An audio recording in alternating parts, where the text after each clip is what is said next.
नमो लोयेशो त्रिकालवर्ती ऐर्याणम नमो लोयेशो त्रिकालवर्ती उज्जैनम नमो लोयेशो त्रिकालवर्ती शवशम। ओंकार बिंदु संयुक्तम नित्यम ध्यायन्ति योगिनः कामदम मोक्षदम चैव ओंकाराय नमो नमः। मंगलम भगवान वीरो मंगलम गौतमो गणी मंगलम कुंदकुंदार्यो जैन्दर्मोस्तु मंगलम। सर्वमंगलमांगल्यम सर्वकल्याणकारकम प्रदानम सर्वधर्माणं जैनम जयतु शासनम। नमः समय साराय स्वानुभूत्या चकास्ते चित स्वभावाय भावाय सर्वभावांतरच्छिदे।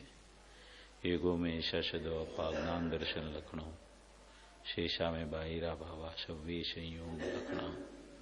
मारो सुशाश्वत एक दर्शन ज्ञान लक्षण जीव छे, बाकी बधा संयोग लक्षण भाव मुझथी बाह्य छे। हूँ एक शुद्ध सदारूपी ज्ञान दर्शन माय खरे कई अन्य ते मारू जरी परमाणु मात्र नहीं हरे। ते जाणतो अरहंत ने गुण द्रव्य ने पर्यायी पणे ते जीव जाणे आत्म ने तशुमो पामे लय खरे। નથી અપ્રમત કે પ્રમત નથી જે એક જ્ઞાયક ભાવ છે। એ રીત સુદ કથા એને જે જ્ઞાત તે તો તે જ છે। જેમ નેત્ર તેમજ જ્ઞાન નથી કારક નથી વેદ કરે। જાણે જ કર્મોદય નિર્જરા બંધ તેમજ મોક્ષ ને ધ્રુવ અચલ ને અનુપમ ગતિ પામેલ સર્વે સિદ્ધ ને વંદી કહું શ્રુત કેવડી કથિતા સમય પ્રાવૃત હો। તું સ્થાપ નિજ ને મોક્ષ પંથે ध्यानुभवते हने तेमाज नित्य विहार कर नहीं विहर पर द्रव्यो विषय। ओम श्री नमः शिदेव्य नमः शिदेव्य नमः। अभी जो पूज्य गुरुदेव श्री का प्रवचन चला उसमें जो 17-18 गाथा की जो बात पूज्य गुरुदेव श्री ने जो चलाई, इस सबसे पहले में पहले मोक्ष का अभिलाषी जीव यानी मोक्षार्थी जीव को सबसे पहले में पहले क्या करना। सबसे पहले में पहले मोक्षार्थी का यानी आत्मार्थी का मोक्ष का अर्थी का जो कोई भी कर्तव्य हो तो सबसे में पहले अपने शुद्ध आत्मा को जानना, ये एक ही मोक्षार्थी का कर्तव्य है। और कुछ जानने जाना वो मोक्षार्थी का कर्तव्य है ही नहीं, ऐसा पूज्य गुरुदेव श्री ने फरमाया। बाहर की बात तो बहुत दूर, मगर अंदर की जो बात पूज्य गुरुदेव श्री ने फरमाई कि सम्यक दर्शन ज्ञान चारित्र को जानना, ये भी व्यवहार, और उससे भी आगे जाके अपने ही द्रव्य में गुण का भेद करना, उसी को भी व्यवहार कह के उसी को भी नहीं जानना और अकेले अपने एक स्वरूप आत्मा को ही जानना, यही मोक्षार्थी का कर्तव्य है। अपन सब भव्य जीव मोक्षार्थी है। अपनी सभी लोगों की भावना यही होती है कि त्वरित में त्वरित ऐसे धर्मपिता का सानिध्य मिलने से मोक्ष मार्ग की उत्पत्ति कैसे हो और मोक्ष मार्ग में आगे चलते चलते चलते मोक्ष की प्राप्ति यानी परिपूर्ण आनंद की प्राप्ति कैसे हो जाए, यही हम सब जीवों की भावना, हम सब जीवों की यही सचमुच में आकांक्षा होती है। तो ये पूज्य गुरुदेव श्री तो बरसों से ये बात फरमा रहे हैं। ये कैसेट तो अपन ने अभी सुनी, मगर ये प्रवचन तो 80 की साल का है। जब गुरुदेव श्री नायरोबी पधारे थे जनवरी 1980 में, वहां पंच कल्याणक हुआ था, तब पूज्य गुरुदेव श्री वहां गए थे, तब ये गाथा में लिया। उससे पहले भी 45 साल तक 80 में पूज्य गुरुदेव श्री का 28/11/80 को यहां से वो देवलोक में चले गए। उससे पहले 45 साल तक यही सिंह गर्जना उसकी चलती रही कि प्रथम में प्रथम आत्मा को जानना। आत्मा कैसा है अंदर में ऐसा भी नहीं जानना, मात्र आत्मा को जानना। माने कि आत्मा कैसा है, अनंत गुण वाला है, असंख्य प्रदेशी है, त्रिकाल उसका काल है, द्रव्य निर्विकल्प मात्र वस्तु है, ऐसा द्रव्य क्षेत्र काल भाव का एक आत्मा में भी भेद करके उसको नहीं जानना, मात्र एक आत्मा को ही जानना। तो पूज्य गुरुदेव श्री को प्रश्न किया किसी ने कि ऐसे सीधा जानने में आ जाता है क्या? तो कि सीधा ही जानने में आता है, माने कि सीधा ही जानने में आता है। माने कि जब जीव को एक की ही लगन लगती है, अपने शुद्धात्मा की उसको प्राप्ति करने की उत्सुकता जब पैदा होती है अंदर से, तब उनको कोई भेद दिखता ही नहीं है। और जब तक भेद दिखता है तब तक आत्मा नहीं दिखता है। अब आत्मा को जिसको देखना है उसको भेद दिखता नहीं है। ये एकदम सीधी सरल बात है, इसमें कोई कठिनता नहीं है। वो बोले ना कि कठिन है मार्ग, तो कि कठिन नहीं है, सरल है। ये अनेक ज्ञेयों को जानने तू जा रहा है, इसीलिए यहां से व्यावृत होना कठिन हो रहा है। तू एक को ही जानने चला जाएगा, उसमें ही तेरा पूरा पुरुषार्थ लगाएगा, तो कठिनता नहीं लगेगी।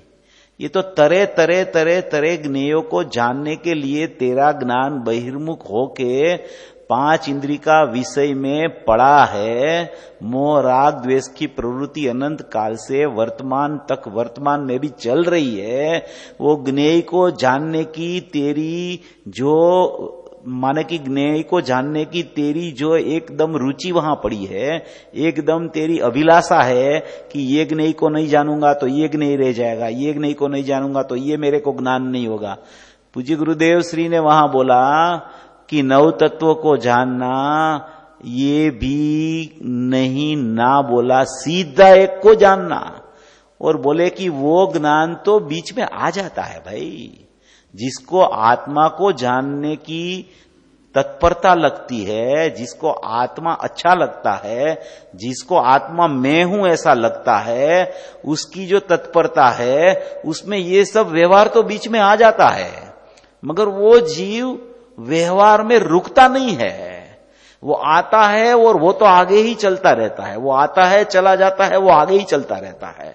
ऐसी ये अपूर्व पूज्य गुरुदेव श्री की देन है। माने कि ऐसी गाथाएं जो ये जो नायरोबी में चली ने, नायरोबी में ऐसी गाथाएं चली, एक तो 6वीं गाथा चली, फिर 11वीं गाथा चली, फिर 14वीं 15वीं गाथा चली, फिर 17 18 गाथा चली, फिर 31 गाथा चली, फिर 38 गाथा चली। ये सभी गाथाएं एकदम प्रयोजनभूत गाथाएं पूज्य गुरुदेव श्री ने वहां ली।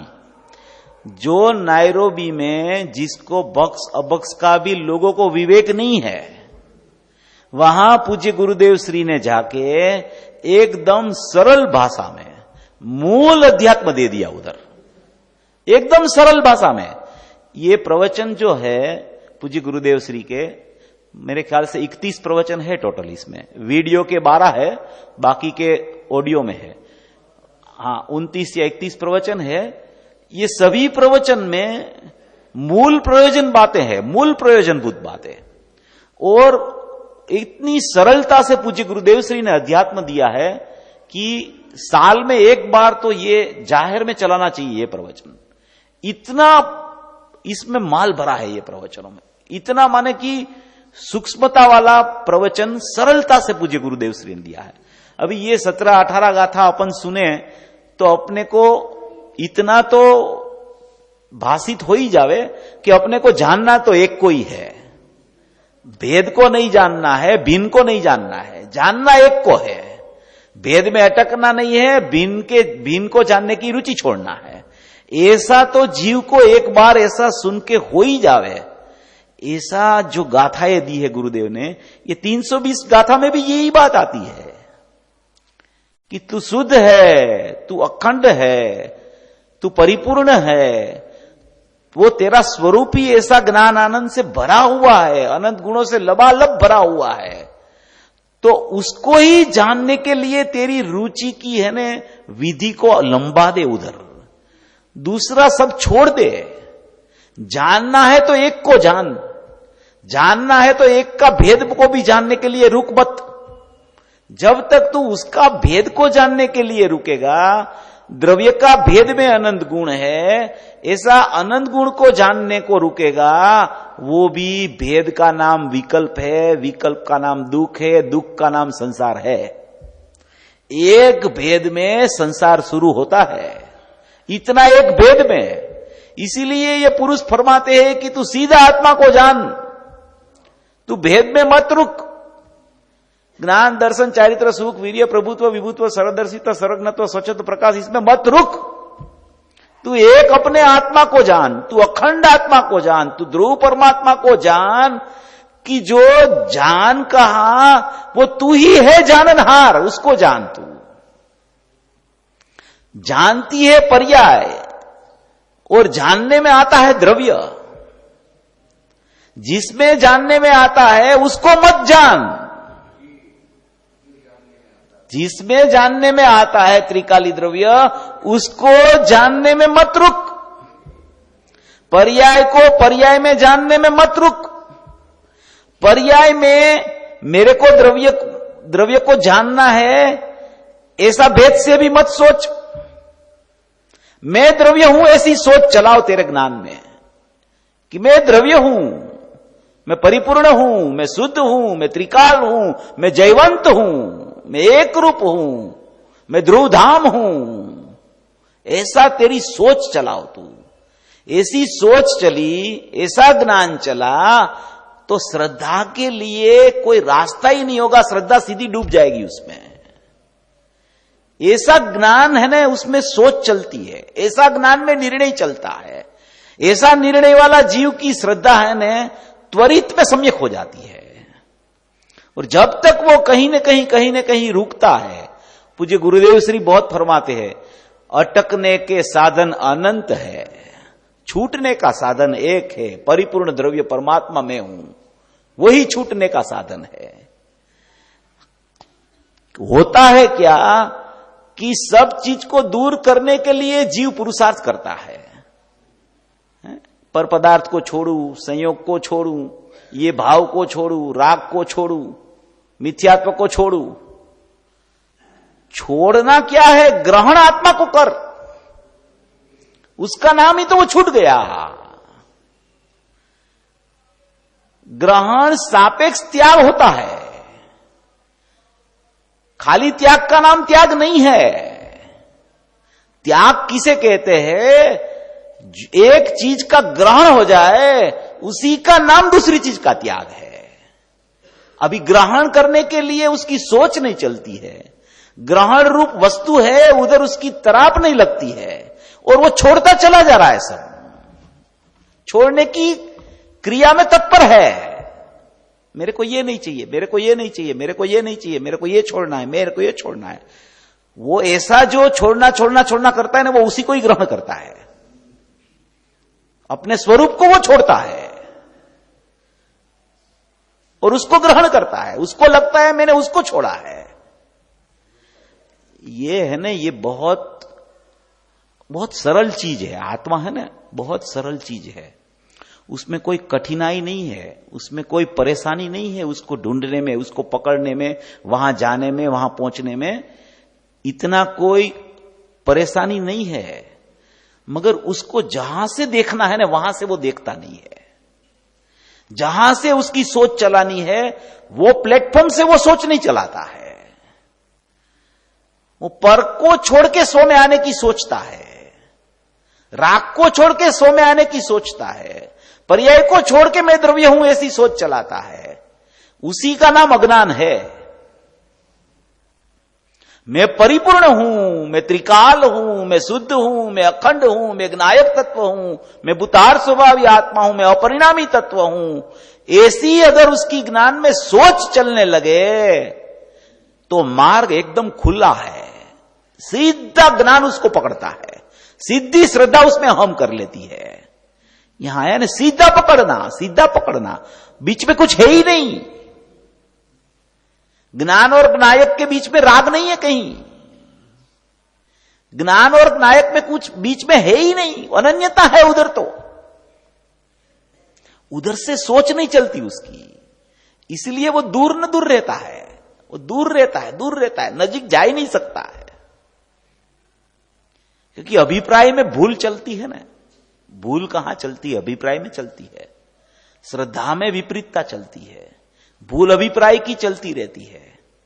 ज्ञान का तो स्वभाव जानना है, वो तो सब जानता है बराबर, राग को जानता है, पर्याय को जानता है, द्रव्य को जानता है, सबको जान के वो ज्ञान ये मैं द्रव्य हूं ऐसी सोच जब उसकी चलती है तब श्रद्धा वहां चली जाती है।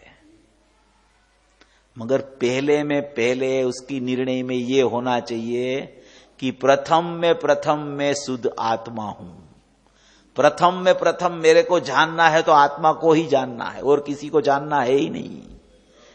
तो उसकी विचारधारा जो है ना एकदम सीधी ज्ञायक तरफ चलती है। नहीं तो जो बीच में आ जाता है ना वहां अटकता रहता है वो, और अटकता है फिर वहां से बाहर चला जाता है। ऐसी ये गाथा में भी यही बात है, 17-18 गाथा में जो बात चली ना वही बात यहां पूज्य गुरुदेव श्री और आचार्य भगवान भी 320वीं गाथा में वही बात फरमा रहे हैं कि तू ध्रुव का पिंड है, तू चैतन्य तत्व है, तू अखंड तत्व है, तेरा लक्षण परम परिणामिक भाव है, औदैहिक औपसमिक सौपसमिक साइक तेरा लक्षण नहीं है, फिर भी तुझे ऐसा क्यों हो रहा है कि मेरे को अभी औदैहिक भाव चल रहा है, मेरे को औपसमिक भाव क्यों नहीं हो रहा है, मेरे को क्षयोपसम भाव सम्यक क्यों नहीं हो रहा है, मेरे को साइक संकित क्यों नहीं हो रहा है, मेरे को साइक ज्ञान क्यों नहीं हो रहा है? तू ऐसा है ही नहीं, फिर तू ऐसा क्यों सोचता है? तू जैसा है ऐसी सोच तेरी चला ना, तो वो वहां पर्याय में तो जो होने योग्य वो होता ही रहेगा क्रमबद्ध में।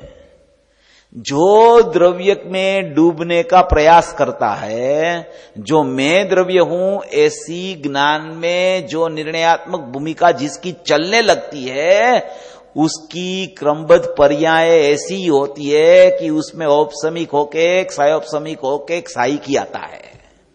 उसको करना नहीं पड़ता है, उसको वहां देखना नहीं पड़ता है, क्योंकि वो एक को ही देखता रहता है। एक को ही देखने से ये सब होता है, और ये सब होता है इसलिए एक को देखता है, वैसा भी नहीं है। जब तक ये होता है कि नहीं, ये होता है कि नहीं, ये होता है कि नहीं, औपसमिक भाव आया कि नहीं, क्षयोपसमिक भाव आया कि नहीं, क्षायिक भाव आया कि नहीं, इसके लिए अगर वो परम परिणामिक भाव को देखता है तो वो भी उसकी गलती चालू ही है। वो निदान करके देखता है ध्रुव को, ऐसा स्वरूप नहीं है। स्वरूप में उसका एक ज्ञान है प्रगट और एक ज्ञायक प्रगट है। अपने में अपने से ज्ञायक भी प्रगट है और अपने में अपने से अपना ज्ञान भी प्रगट है। बस वो ज्ञान और ज्ञायक उसके बीच में जितना भेद पड़ता है उतनी विकल्प की परिपाटी चलती है, और वो जितना अभेद चलता है इतनी बाहर में भी निर्विकल्पता सम्यक दर्शन ज्ञान चारित्राणी मोक्ष मार्ग चलता रहता है। विधि एक ही है, ऐसे ही कार्य होता है, और कार्य होने के लिए जो कारण को देखता रहता है उसको वो कारण नहीं बनता है कारण परमात्मा। कार्य की अपेक्षा से इसको कारण परमात्मा बोला जाता है, सचमुच में है ये अकारण परमात्मा। ये किसी का कारण बनता नहीं है।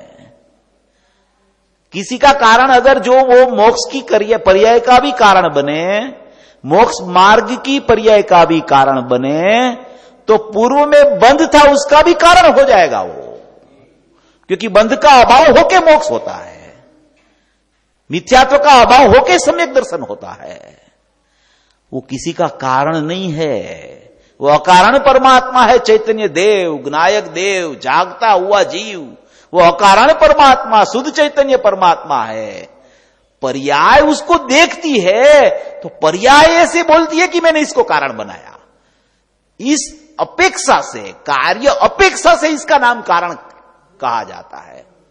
इसलिए नियम सार में कारण परमात्मा और कार्य परमात्मा की संधि वाली बात पद्म प्रबलधारी देव ने बहुत कर दी है उधर, क्योंकि वहां मोक्ष मार्ग और मोक्ष की चर्चा है।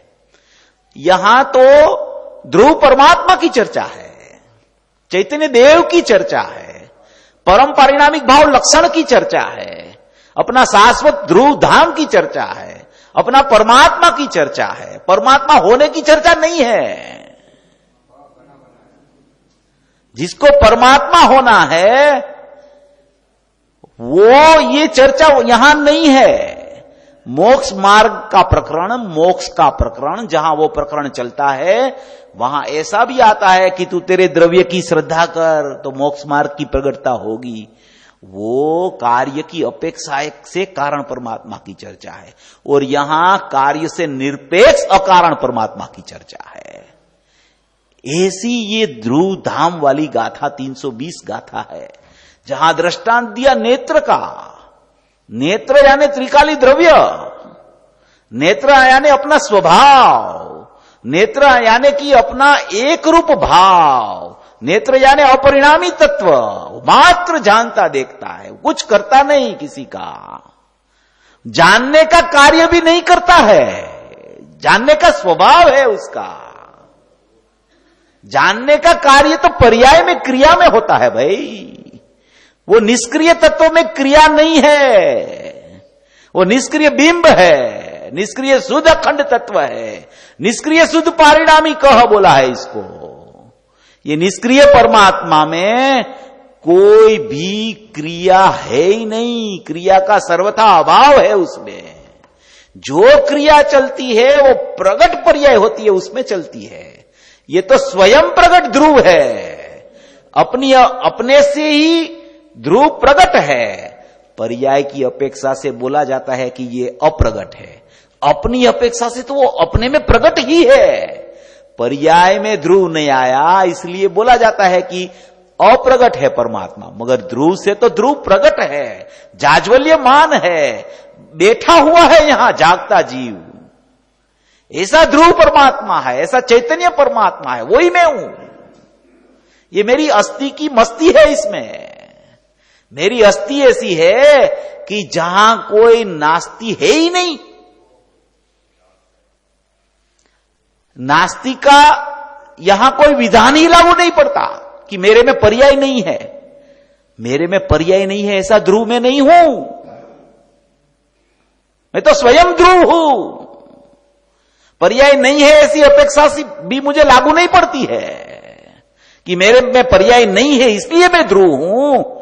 ऐसी पर्याय की नास्ति की सापेक्षता भी मेरी अस्थि को लागू पड़ती नहीं है। ऐसा मैं ध्रुव परमात्मा हूं, ऐसा मैं एक नायक चैतन्य परिपूर्ण तत्व हूं, ऐसी मेरी ध्रुव निज निधि है, ऐसा मैं अखंड परमात्मा हूं। ऐसी मेरी जो लोखंडी चट्टान अंदर पड़ी है उसमें कुछ आना जाना होना कुछ है ही नहीं। ऐसा न ऐसा परिपूर्ण तत्व है, ऐसा अभेद तत्व, ऐसा त्रिकाल तत्व, ऐसा शुद्ध तत्व, अखंड तत्व, अपरिणामी तत्व, शाश्वत तत्व, ध्रुव तत्व मैं हूं, जो मात्र जानता देखता है, जानता देखता है, जानता देखता है। किसी का कर्ता, किसी का भोक्ता है ही नहीं वो। पर्याय में कैसी भी क्रिया चले, पर्याय में औदैहिक भाव चले और औदैहिक भाव की जगह फिर औपसमिक चले, फिर क्षायोपसमिक चले कि फिर क्षायिक केवल ज्ञान हो जाए, ये सब पर्याय की क्रियाएं एक तरफ चलती है। और एक ध्रुव तत्व है वो ऐसा ना ऐसा स्थिर तत्व है, वो अक्रिय तत्व है, निष्क्रिय तत्व है। जो भी यहां जितनी जितनी शुद्ध क्रियाएं चलती है कि जितनी जितनी अशुद्ध क्रियाएं चलती है पर्याय में, ये पर्याय में परिणमन चलता है। ये तो ध्रुव स्थिर अखंड तत्व, ध्रुव तत्व, शाश्वत तत्व है। ये क्रियाएं चलती है, इसको छोड़ के जितनी क्रियाएं चलती है उसको विभाविक क्रिया बोलते हैं, और इसको अनुसरण करके जिसकी क्रिया, जितनी क्रियाएं चलती है उसको शुद्ध क्रिया बोलते हैं। मगर वो अशुद्ध क्रिया की शुद्ध क्रिया कोई भी ये स्थिर तत्व में नहीं है। इसको छोड़ती है, इसको पीठ देती है जो क्रिया, वो वैभाविक क्रिया है, वो पराश्रित क्रिया है, बहिर्लक्षी क्रिया है। और यहां सन्मुख होकर जो चलती है वो स्वाश्रित क्रिया है, शुद्ध क्रिया है। मगर ये सब क्रियाएं पर्याय में है, इसके साथ स्थिर तत्व, ध्रुव तत्व को कोई संबंध है ही नहीं। ये स्थिर तत्व इसके साथ संबंध नहीं रखता है। इसमें दुख है तो ये क्रिया सुखी होने के लिए इसके पास जाती है। तो कीमत किसकी है? इसकी है। कीमत ध्रुव धाम की है, कीमत चैतन्य तत्व की है, कीमत में परिपूर्ण हूं उसकी है। ये मुझे चूम चूम के अनंती पर्याय शुद्ध प्रकट हो जाती है। तो मेरी महिमा कितनी, मेरा स्वरूप की अस्थि की कितनी संपत्ति अंदर भरी है। मेरी संपत्ति में कुछ कमी नहीं है। मेरी संपत्ति में से अनंती केवल ज्ञान की पर्याय निकल जाए तो भी इस संपत्ति में कुछ भी कम नहीं होता। घटवत से रहित है मेरा परमात्मा। ऐसा मैं ध्रुव तत्व, ऐसा मैं चैतन्य तत्व, ऐसा मैं अखंड तत्व हूं। ऐसा यहां ध्रुव तत्व को, परम परिणामिक भाव लक्षण वाले तत्व को यहां 320 गाथा में परिपूर्णता से बताया गया है। इसलिए इसको बोलते हैं कि नेत्र जो है वो कुछ जैसे कर सकता नहीं है, कुछ भोग सकता नहीं है, कर्ता भोगता नहीं है पर का, ऐसे शुद्ध ज्ञान परिणत जीव और क्षायी ज्ञान कोई भी कर्ता भोगता नहीं है। शुद्ध ज्ञान माने त्रिकाली द्रव्य, शुद्ध ज्ञान परिणत जीव माने त्रिकाली द्रव्य के आश्रय से जो पर्याय उसकी सन्मुख होके परिणम गई, ऐसा साधक जीव, ऐसा ज्ञानी जीव, ऐसा चतुर्थ गुणस्थानवर्ती जीव भी वो शुद्ध ज्ञान त्रिकाली द्रव्य, शुद्ध ज्ञान परिणत, शुद्ध ज्ञान रूप जिसका परिणमन हुआ, वो शुद्ध ज्ञान परिणत जीव, वो सम्यक दृष्टि जीव, जैसे शुद्ध ज्ञान कर्ता भोक्ता नहीं है, ऐसे शुद्ध ज्ञान परिणत जीव भी उसका कर्ता भोक्ता नहीं होता, वो भी जाननहार रहता है। और वो मोक्ष मार्गी जीव आगे बढ़ते बढ़ते बढ़ते क्षायिक ज्ञान हो जाए, केवल ज्ञान हो जाए, तो वो क्षायिक ज्ञान भी कर्ता भोक्ता नहीं होता। इसमें दृष्टि और ज्ञान दोनों लिया है। दृष्टि भी करता नहीं है, माने सम्यक दर्शन में दृष्टि होती है, वो भी कर्ता भोक्ता नहीं है पर पदार्थ का, कोई भी परिणाम का, यानी कि पर्याय की क्रियाओं का कर्ता भी वो नहीं है। त्रिकाली द्रव्य भी करता नहीं है। त्रिकाली द्रव्य की सन्मुख हुआ जिसका परिणाम वो साधक जीव, शुद्ध ज्ञान परिणत जीव, दृष्टि जिसकी द्रव्य पर पड़ गई वो जीव, वो भी शुद्ध ज्ञान परिणत जीव भी परिणाम का कर्ता भोक्ता नहीं है। और क्षायिक ज्ञान भी, केवल ज्ञान भी, वो भी पर्याय का कर्ता भोक्ता नहीं है। अकेली उसकी दृष्टि और ज्ञान त्रिकाली द्रव्य पे जम गया है तो कोई भी परिणाम होता है वहां वो जाता ही नहीं है, इसलिए उसका वो कर्ता भोक्ता नहीं होता। ऐसा इसमें शुद्ध ज्ञान त्रिकाली द्रव्य, शुद्ध ज्ञान परिणत जीव माने के सम्यक दृष्टि जीव, और क्षायिक ज्ञान भी माने के केवली भी, कोई भी जीव या तो जीव का सन्मुख होकर जीव का परिणाम हुआ वो परिणाम वाला जीव भी कोई भी पदार्थ की क्रिया करने वाला नहीं है। मात्र जानन देखन, जानन देखन, जानन देखन, एक रूप स्वभाव ही उसका चलता रहता है। ये गाथा में जो बीच में जो जो क्रियाएं चलती जाती है ना, उसको बाहर रखते हैं। एक त्रिकाली द्रव्य, उसकी सन्मुख होने वाला जीव, त्रिकाली द्रव्य शाश्वत, उसकी सन्मुख होने वाला जीव वो शुद्ध ज्ञान परिणत जीव, और शुद्ध ज्ञान परिणत जीव आगे बढ़ता बढ़ता साईक ज्ञान यानी केवल ज्ञान होवे तो एक ज्ञायक भाव, दृष्टि अपेक्षा से चतुर्थ गुणस्थानवर्ती वो शुद्ध ज्ञान परिणत जीव और केवली, ये तीनों में ऐसा अभेद परिणमन तीनों का चल रहा है। माने कि सम्यक दर्शन ज्ञायक की सन्मुख होकर हुआ, केवल ज्ञान भी ज्ञायक की सन्मुख होकर हुआ। तो ये परिणमन जो चला वो परिणमन और अपरिणामी उसका भेद पड़ता ही नहीं है, और जितना जितना वहां भेद पड़ा उतनी जो रागादि रूप अस्थिरता रूप क्रियाएं भी चली, उसका भी कर्ता ये जीव या शुद्ध ज्ञान परिणत जीव, कोई उसका कर्ता नहीं है। ये इस गाथा में आचार्य भगवान कहना और बताना चाहते हैं। ऐसी ये महत्वपूर्ण गाथा है, और ये गाथा में जो जो प्रकरण आने वाले हैं ना, जितने जितने प्रकरण, ये ज्ञायक भाव, शुद्ध ज्ञान परिणत जीव और केवली, एक ज्ञायक भाव है। वहां के से बाद में अज्ञानी की क्रियाएं चली, वो अज्ञानी की क्रिया में से वो वहां से निकल के द्रव्य तरफ गया तो सम्यक दर्शन हुआ, और सम्यक दर्शन के बाद में साईक ज्ञान केवल ज्ञान हुआ। उसके बीच बीच बीच में जितनी चर्चाएं हैं, जितनी बातें आती है, उसका काल जितना चलता है, उसके काल काल में जो भी उसका परिणमन होता है, उसकी सब बातें यहां इसमें ये गाथा में लिखी हुई है।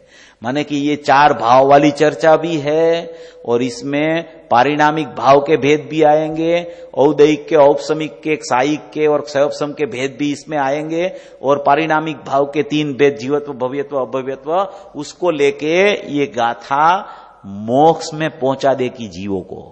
ऐसी ये गाथा है। ऐसी गाथा में ऐसा लिखा है कि ये जीव कर्तृत्व भोक्तृत्व से रहित जो जीव है, उसको जो जानता है, उसको जो मानता है, उस रूपी उसका परिणमन रहता है, उसको क्षायिक ज्ञान ही होता है। वो क्षायिक में परिणमित हो जाता है, वो केवल ज्ञान में परिणमित हो जाता है। ऐसा ये गाथा में पूरा प्रकरण आएगा, एक के बाद एक के बाद एक आएगा। अपनी जितनी शक्ति है, पूज्य गुरुदेव श्री तो ये गाथा खोलते हैं तो अपन तो सुनते ही रह जाते हैं, इतना इसमें खोला है इसने। अपनी को तो कोई ताकत भी नहीं है कि आचार्य भगवान के एक शब्द का अर्थ भी अपन सचमुच गुरुदेव नहीं होते तो कर पाते। ये पूज्य गुरुदेव श्री ने इतना स्पष्टीकरण किया है, तो अपने ज्ञान में ये पता चला है कि इसका अर्थ इस प्रकार होता है। नहीं तो अपनी कोई ताकत नहीं है इसका अर्थ अपन कर सके। ये तो पूज्य गुरुदेव श्री की देन है कि इसमें इतना स्पष्टीकरण किया है, इतना स्पष्टीकरण किया है। इसमें सभी बातें ली है। बाह्य में कर्म का उदय कैसे आता है, उसकी उदीर्णा कैसी होती है, वो सब बातें भी इसमें आती है। सविपाक अविपाक निर्जरा, सकाम अकाम निर्जरा वाली बात भी यहां आती है। इसमें कोई एकांत से ज्ञायक और ज्ञान की ही चर्चा है ऐसा नहीं है। इसमें सभी बातें भरी हुई है, और सभी बात अपने पास जितना टाइम है, जितना वक्त है, उतने में जितनी आएगी उतनी अपन जरूर स्पष्टीकरण से लेंगे। एक बात को छोड़ के दूसरी बात आगे नहीं बढ़ाएंगे। इस तरीके से अपने को ये पूरी गाथा समझना है, तो पूरी गाथा अपन इस तरीके से समझेंगे तो क्या है कि इसका मर्म समझ में आएगा। चाहे ये प्रवचनों में पूरी नहीं होवे तो भी आप गुरुदेव का प्रवचन पढ़ेंगे इसमें से, तो भी आपको पता चलेगा कि इसमें गुरुदेव ने क्या स्पष्ट किया है, कितना स्पष्टीकरण किया है, कितना इसमें भरा है। ये गाथा में इतनी सब बातें भरी है। अभी अपन इसको आगे चलाते हैं गाथा को। अभी इसमें जो आपके पास जो कागज है ना, उसमें मूल गाथाएं नहीं छपी हुई है, उसका प्रवचन ही छपा हुआ है। वो मैं मूल गाथा पढ़ के फिर प्रवचन का अंश ही पढ़ता हूं मैं, तो फिर आप सबके पास है तो आपको समझ में आएगा। इसमें ये गाथा में है, दिट्ठी स्वयं पीड़ाणम अकार्यम तह वेदियम चेव, जैसे चक्षु अग्निरूप दृश्य को देखता है किंतु जलाने वाले पुरुष के समान वह उसे जलाता नहीं है, जैसे जलाने वाला पुरुष है, तथा तपतायमान लौह पिंड के समान वह उसे अनुभव रूप से वेदता भोगता भी नहीं है। जैसे कोई लोह का पिंड जो है, लोहे का गट्ठा है, उसके साथ तो अग्नि क्या है कि तन्मय होकर परिणमती है ना, है तो ऐसा ये आंख है, ये नेत्र है, ये चक्षु है, वो किसी के साथ तन्मय होकर नहीं परिणमता है। ये दृष्टांत में ये कहना चाहते हैं कि लोहा है, लोहा उसको अग्नि से जलाया जाए तो लोहा और अग्नि तो तन्मय हो जाते हैं, मगर ये चक्षु जो है, ये नेत्र जो है, वो नेत्र पर के साथ कर्ता होके भोक्ता होके ऐसे परिणमती नहीं है। तो जैसे चक्षु अग्निरूप दृश्य को देखता है किंतु जलाने वाले पुरुष के समान वह उसे जलाता नहीं है, तथा तप्तायमान लोह पिंड के समान वह उसे अनुभव रूप से वेदता भोगता नहीं है, वैसे ही शुद्ध ज्ञान भी अथवा अभेद विविक्षा से शुद्ध ज्ञान में परिणत हुआ जीव भी शुद्ध उपादान रूप से अन्य द्रव्यों को न करता ही है और न वेदता ही है। नहीं, मैं बोलता हूं, ये तो मैं मूल पढ़ता हूं। न करता ही है और न वेदता ही है, अनुभवता ही है। ऐसे अथवा दूसरा पाठ यह है कि दिट्ठी खयम पीड़ाणम, इसका अर्थ यह है कि केवल दृष्टि ही नहीं किंतु सायिक ज्ञान भी निश्चय रूप से कर्मों का नहीं करने वाला और नहीं वेदने वाला, अनुभवने वाला होता है। ऐसा होता हुआ वह क्या करता है? तो कहते हैं कि जान दी या बंद मोक्षम, बंद और मोक्ष को जानता है। केवल बंद मोक्ष को ही नहीं किंतु कमुदयम मृजनम चेव शुभाशुभ रूप कर्म के उदय को तथा सविपाक अविपाक रूप अथवा सकाम और अकाम रूप से होने वाली दो प्रकार की निर्जरा को भी जानता है। इसमें ये जो पैराग्राफ है इसमें इतनी चर्चा आई है। पहले तो कर्ता भोक्ता आत्मा नहीं है ये बात बताई, वो लोहे का पिंड का दृष्टांत देके कि वो तो लोहे का पिंड तो अग्नि और लोहे का पिंड तो एक रूप हो जाता है, तन्मय हो जाता है। चक्षु ऐसे पर के साथ तन्मय होती नहीं है। पहली बात ये बताई।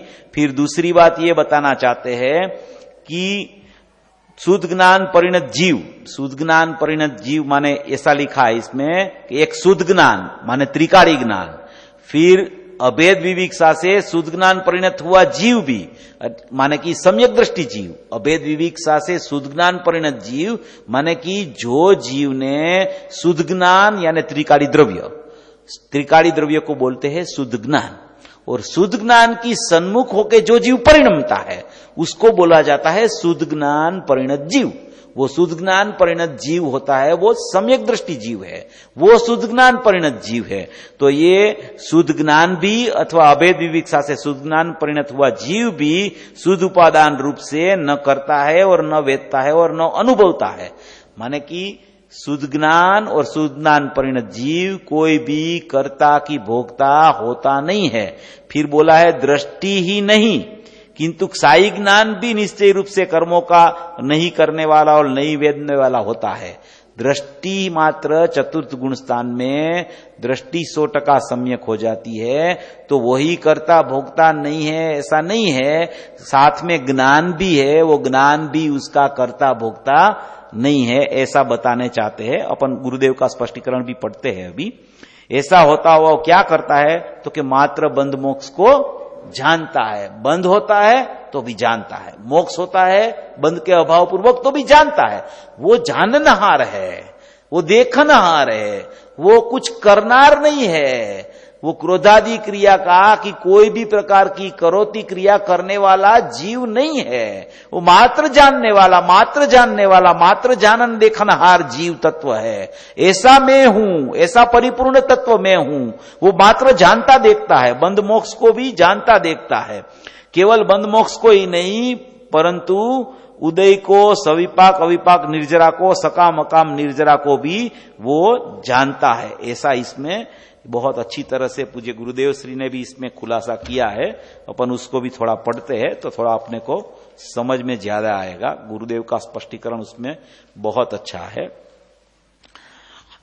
इसमें फर्स्ट पेज पे ही है, देखो नीचे आप देखना, नीचे से ऊपर का जो पैराग्राफ है। पूज्य गुरुदेव श्री को पूछा मुमुक्षु ने कि बहुत आनंद आया, ऐसा मुमुक्षु ने बोला है। तो पूज्य गुरुदेव श्री ने बोला ऐसे भगवान की जिसे दृष्टि नहीं उसका जिसे ध्येय नहीं और दृष्टि का विषय द्रव्य को बनाकर परिणमन नहीं किया, ये सब मिथ्या दृष्टि है।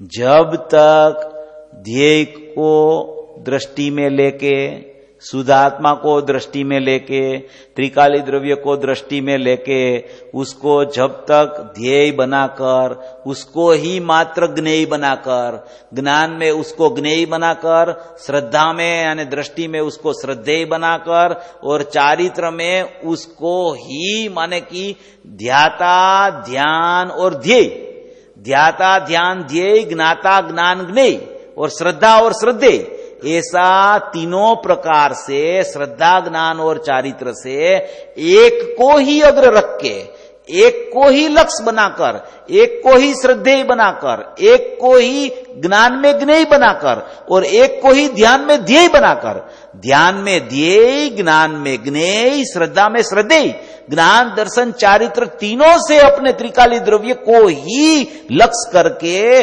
जो जीव परिणमित होता है उसको बोला जाता है शुद्ध ज्ञान परिणत जीव। और जब तक ऐसा द्रव्य को ध्येय बनाकर, ज्ञेय बनाकर कि श्रद्धेय बनाकर जब तक परिणमन नहीं करता है तब तक वह मिथ्या दृष्टि है, ऐसा कहते हैं। माने कि अपना द्रव्य की मुख्यता करके, द्रव्य की सर्वस्वता करके, मैं द्रव्य मात्र हूं, मैं त्रिकाली ध्रुव मात्र हूं, उसको बोला जाता है उसका लक्ष्य किया, उसको श्रद्धेय बनाया, उसको ज्ञान में ज्ञेय बनाया, उसको ध्यान में ध्येय बनाया। ध्यान यहां रहे, ध्येय यहां रहे, मैं ध्यान में ध्येय बनाता हूं, मैं ध्यान में ध्येय बनाता हूं, उसको ध्यान में ध्येय कभी आता नहीं। श्रद्धा में मैं श्रद्धेय बनाता हूं, श्रद्धा में मैं श्रद्धेय बनाता हूं, उसको कभी श्रद्धा सम्यक होती नहीं। ज्ञान में मैं ज्ञेय बनाता हूं, ज्ञान में मैं ज्ञेय बनाता हूं, उसका ज्ञान कभी त्रिकाली द्रव्य को ज्ञेय बना के सम्यक ज्ञान होता नहीं। ऐसा परिणमन किसको बोलते हैं कि मैं ज्ञायक भाव मात्र हूं, मैं ध्रुव मात्र हूं, मैं श्रद्धेय मात्र हूं, मैं ध्येय रूप मात्र हूं, मैं मात्र स्वज्ञेय रूप हूं। ऐसा जिसको प्रतीति ज्ञान और लीनता में, स्वरूप आचरण लीनता में आ जाए मेरा ध्रुव परमात्मा, उसको बोला जाता है कि ये जीव ने आत्मद्रव्य का लक्ष्य करके उसकी सन्मुख होके परिणमन किया। परिणमन करने वाला दूर रहे और अपरिणामी उससे दूर रहे, और वो परिणमन ऐसे लक्ष्य करके बनाने का प्रयत्न करे, ऐसे लक्ष्य पर्याय में द्रव्य का कभी नहीं होता है। लक्ष्य किसको बोलते हैं कि वो द्रव्य और पर्याय का उस समय भेद ही न दिखे। पर्याय ऐसा ही बोले कि मैं द्रव्य हूं, ऐसा बोले कि मैं द्रव्य हूं, मैं द्रव्य का लक्ष्य करता हूं, उसका नाम पर्याय ही नहीं है। मैं द्रव्य का लक्ष्य करता हूं, उसको पर्याय नहीं बोली जाती। पर्याय किसको बोली जाती है? जैसा द्रव्य हो ना, ऐसी पर्याय हो ना, उसको पर्याय बोली जाती है। तो जैसा द्रव्य है ऐसा पर्याय कहे कि मैं ही द्रव्य हूं, उसी का नाम तो पर्याय का परिणमन शुद्ध हो गया।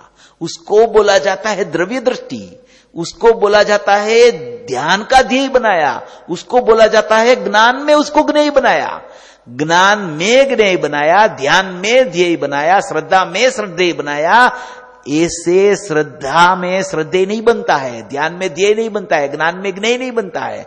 मैं ज्ञायक हूं, मैं ध्येय हूं, मैं चैतन्य तत्व हूं, मैं श्रद्धेय हूं, ऐसा सूर जब पर्याय का निकलता है कि मैं ही ये हूं, यही मैं हूं, उसी का नाम तो सचमुच शुद्ध पर्याय बोला जाता है। जब तक पर्याय और द्रव्य का भेद दिखता है तब तक द्रव्य पर्याय की सन्मुखता पर्याय में द्रव्य की हुई नहीं है।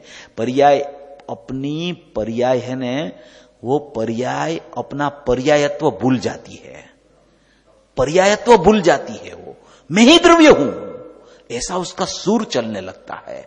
पर्याय अपने को भूल के मैं ही द्रव्य हूं, ऐसा सुर निकलने लगता है। उसी को बोला जाता है द्रव्य दृष्टि, उसी को बोला जाता है सम्यक ज्ञान, उसी को बोला जाता है स्वरूपाचरण चारित्र।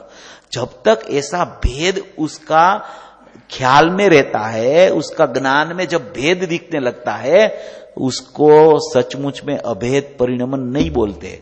इसलिए यहां कहते हैं कि द्रव्य को बनाकर, विषय बनाकर परिणमन नहीं किया, ये सब मिथ्या दृष्टि है, ऐसा कहते हैं। समझ में आया?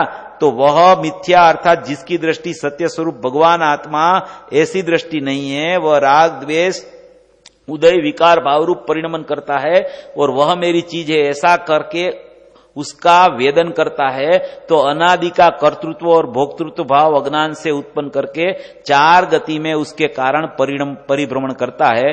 समझ में आया? यहां तो जब धर्म होता है तो कैसा होता है, यह बात चलती है। समझ में आया? पूज्य गुरुदेव श्री ने ये द्रव्य पर्याय की मैंने जो बात की ना, उसका स्पष्टीकरण इसमें किया है। मैं आपको उसका ही बात पढ़ के सुनाता हूं, तो उसके लिए आपको थोड़ा ज्यादा अच्छा लगेगा।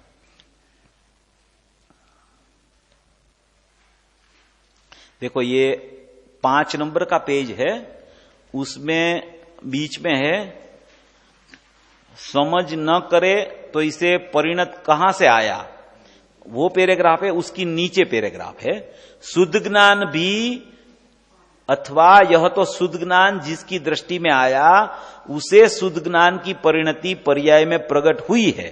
समझ में आया?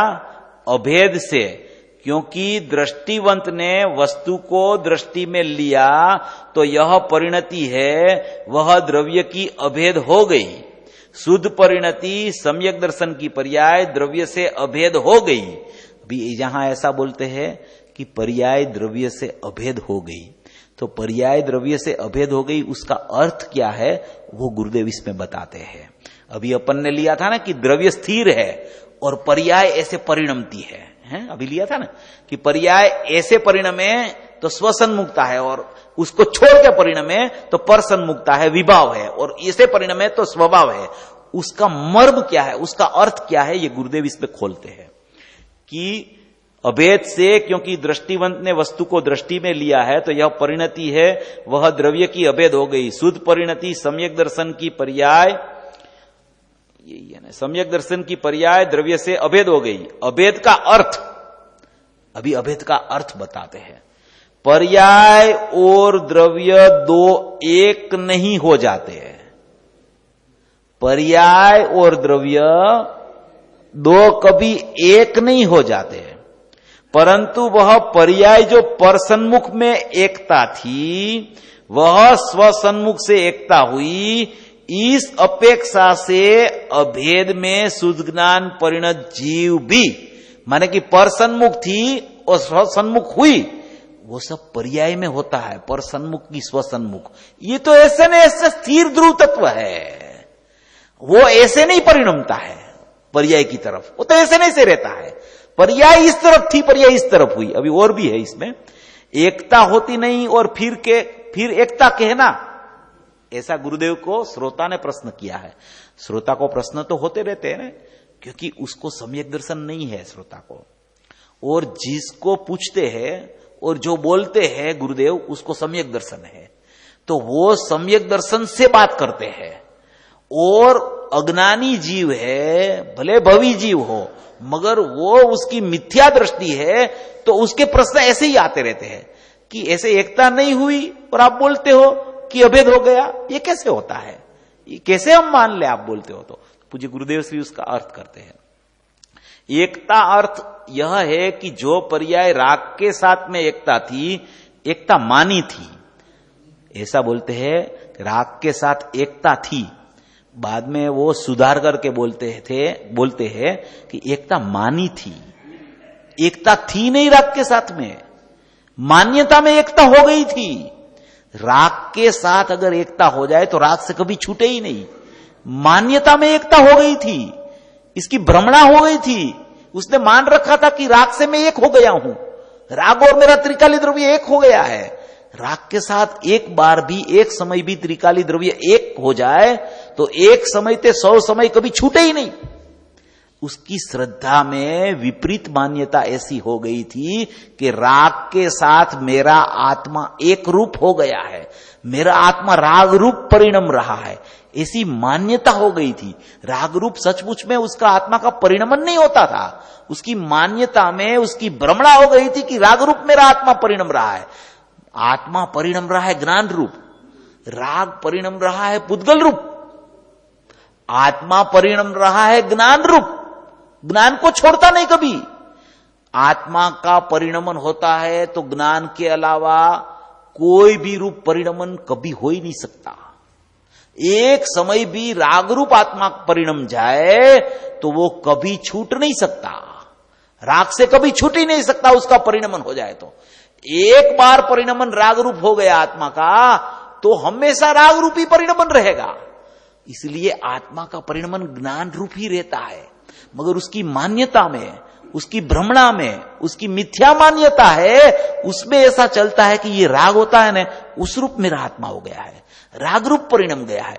सचमुच में एकता थी नहीं राग के साथ, एकता उसने मान रखी थी, एकता मानी थी। वो मान्यता समयवर्ती होती है, एक समय की मान्यता होती है, इसीलिए वो दूसरे समय छूट सकती है। अगर मान्यता नहीं हो और सचमुच में राग रूप परिणमन ही हो गया हो तो आत्मा कभी राग से छूट नहीं सकता। इसलिए यहां कहते हैं राग के साथ में एकता थी, बाद में बोलते हैं एकता मानी थी ना। ऐसे राग के साथ पर्याय बुद्धि में, पर के साथ, विकल्प के साथ, दोष के साथ एकता मानी थी, एकता थी नहीं। वह जो पर्याय थी वह पर्याय यहां अंदर झुक गई तो ऐसे पर में एकत्व था, वह ऐसे अंदर में एकत्व हुआ। देखो कहना क्या चाहते हैं, पर्याय है ना, पर्याय वो एक स्वतंत्र सत्य है। 2-4 मिनट में पूरा करते हैं। पर्याय जो है वो एक स्वतंत्र सत्य है, राग है वो भी एक स्वतंत्र सत्य है, ज्ञायक है वो भी एक स्वतंत्र सत्य है। सब अपने अपने रूप रहते हैं, कोई किसके रूप हो नहीं सकता, उसकी मान्यता में चलते हैं सब। ये मेरे रूप हो गया, ये मेरे रूप हो गया, मैं राग रूप हो गया, मैं ज्ञायक रूप हो गया। ना तो वो राग रूप होती है पर्याय, ना तो वो ज्ञायक रूप होती है। पर्याय कभी अपना क्षेत्र छोड़ के कहीं जाती ही नहीं, पर्याय कभी राग में भी नहीं जाती, पर्याय कभी द्रव्य में भी नहीं जाती। पर्याय पर्याय में रह के घोषणा करती है कि मैं द्रव्य हूं, उसी का नाम सम्यक दर्शन है। और पर्याय पर्याय में रह के ऐसा मानती है कि मैं राग रूप हो गई हूं, तो भी उसमें राग आता नहीं है। उसकी मान्यता में श्रद्धा विपरीत होती है। राग तो राग में है, मान्यता मान्यता में है, ध्रुव ध्रुव में है, सब स्वतंत्र है। एक गुण की पर्याय का दूसरे गुण की पर्याय से संबंध कभी नहीं हो सकता। अगर संबंध हो जाए न तो चतुर्थ गुण स्थान में ही केवल ज्ञान हो जाए, चारित्र की पर्याय भी बाकी नहीं रहे और ज्ञान की पर्याय बाकी नहीं रहे। संबंध नहीं है किसी को। एक गुण और दूसरे गुण में भी अतद्भाविक अन्यत्व है, और उसकी एक समय की पर्याय राग की हो, चारित्र की विपरीत पर्याय, श्रद्धा की विपरीत पर्याय मिथ्यात्व की हो, ज्ञान की विपरीत पर्याय अज्ञान की हो, तो वो विपरीत पर्यायों में भी कभी एक पर्याय दूसरी पर्याय से एक में एक नहीं होती, तो स्वभाव रूप पर्याय में तो कहां से एक में हो जाए। वो पर्याय ऐसा घोष करती है यहां रह के कि मैं ज्ञायक हूं, बस उसी का नाम पर्याय की शुद्धता। उसी को बोला जाता है ये पर तरफ से छूट गई और स्व तरफ चली गई। वो पर्याय स्व तरफ जाती है क्या? उसके पास समय है स्व तरफ जाने का, पर तरफ जाने का समय है। पर्याय पर्याय में रह के या तो मिथ्या रूप परिणमती है, या तो पर्याय पर्याय में रह के सम्यक रूप परिणमती है। वो उसका स्वतंत्र सटकारक सतरूप है। वो जब सम्यक दर्शन रूप परिणमती है तो ऐसा कहा जाता है कि इसका मुख है वो त्रिकाली द्रव्य की तरफ है, और जब वो मिथ्यात्व रूप परिणमती है तो ऐसा कहा जाता है कि इसका मुख ने उसकी द्रव्य की सन्मुखता छोड़कर पर की सन्मुखता की है, तो मिथ्या दर्शन की इस समय प्रगटता हुई है। वो भी सत्य है, मिथ्यात्व भी सत्य है, सम्यकत्व भी सत्य है। वो किसी के आश्रय से नहीं होता। पर के आश्रय से मिथ्यात्व हुआ, पर के आश्रय से राग हुआ, वो कही जाने वाली बात है। किसी के आश्रय से किसी का परिणमन सचमुच में नहीं होता है। जब स्वतंत्र सत्य को अपन सोचते हैं, देखते हैं, तो उसके सटकारक उसी में ही रहते हैं। या तो क्षणिक अशुद्ध उपादान या तो क्षणिक शुद्ध उपादान। वो भी प्रकरण इसमें ये गाथा में आने वाला है। उसको किसी की खरेखर आश्रय की भी जरूरत नहीं रहती। सोगानी जी ने कहा, पूज्य सोगानी जी ने, कि पर्याय द्रव्य के आश्रय से होती है ना, वो भी मुझे खटकता है, वो बात मुझे खटकती है। क्या द्रव्य के आश्रय से पर्याय होती है, वो बात मुझे खटकती है, क्योंकि पर्याय द्रव्य से भी पराधीन नहीं है। पर्याय स्वाधीन सत्य है, उसको द्रव्य की कोई अपेक्षा नहीं है। अलिंग ग्रहण के 20वें बोल में भी ये बात आई है कि पर्याय ऐसा बोलती है कि मैं शुद्ध हूं, तो कि तू शुद्ध कैसे हुई, तो कि मैं मेरे से शुद्ध हुई, तो कि तूने किसका आश्रय लिया, तो कि मुझे मेरा ही आश्रय है। होता है द्रव्य का आश्रय, मगर बोलती है मेरे से मैं शुद्ध हुई हूं। मेरे से मैं शुद्ध हुई तब मेरा मुख द्रव्य की सन्मुख था, द्रव्य की सन्मुख हुई इसलिए शुद्ध हुआ। मेरा परिणमन ऐसा नहीं है। परिणमन शुद्ध आया तब उसका मुख द्रव्य की तरफ था। जब सत की बात चले तो ऐसा होता है, और त्रिकाली सत की बात चले तो त्रिकाली सत में तो ये पर्याय है ही नहीं, उसका अभाव है, क्योंकि ये उत्पाद है, वो तो ध्रुव है। ध्रुव का उत्पाद से कुछ लेना देना नहीं है। ऐसी इसमें बहुत बातें छिपी हुई है। ये सब गुरुदेव श्री के न्याय है। ये पूरी गाथाएं, उसके 12 प्रवचन है इसमें, उसमें ये सब न्याय में जो बोलता हूं वो लिखे हुए हैं। कोई भी आधार चाहिए तो इसमें पूरा ये 12 प्रवचन में बहुत मार्मिकता से, बहुत गंभीरता से पूज्य गुरुदेव श्री ने ये 70 के प्रवचन में चर्चाएं की है। ये इसके प्रवचन भी हिंदी में भी छप गए हैं, वो भी बुक निकलने वाली है, आप सबके लोगों के हाथ में भी आ जाएगी।